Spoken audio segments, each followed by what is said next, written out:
Other news now, the suspects who police say were involved in a plot to kill a Tippecanoe County judge earlier this month made their first court appearances today. CBS 4's Max Lewis was in that courtroom and tells us one of the suspects is planning to represent himself.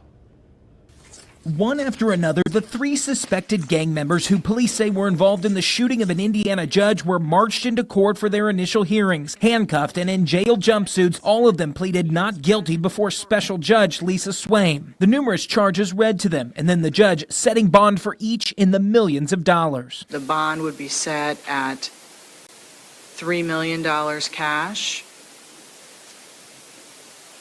and $2 million surety. Police say the trio conspired to kill Judge Stephen Meyer earlier this month at his home in Lafayette. Investigators say Raylan Ferguson went to the judge's home armed with a shotgun and wearing a mask and shot the judge and his wife through their front door. Prosecutors say the motive was to delay the trial of Thomas Moss, who was set to go before Judge Meyer the very next day. Police say Blake Smith was the one who purchased the gun, and the trio were members of the Vice Lords gang.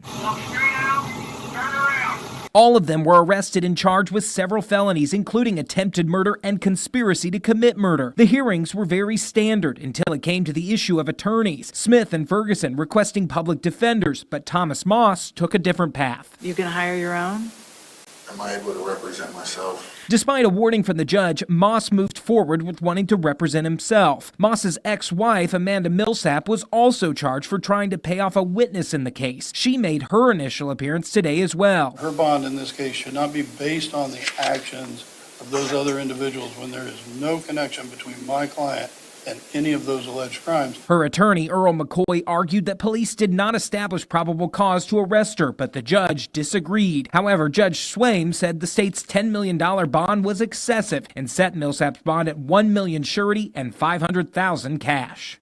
There is a fifth suspect in this case, Zenaida Greer, although she is being held in a jail down in Kentucky where she lives and is in the process of being extradited back here to Indiana. She will have her initial hearing when she arrives back in the state. As of right now, all the defendants set to be back in court in March with their trial dates right now scheduled for early May. In Cass County, I'm Max Lewis, CBS 4 News.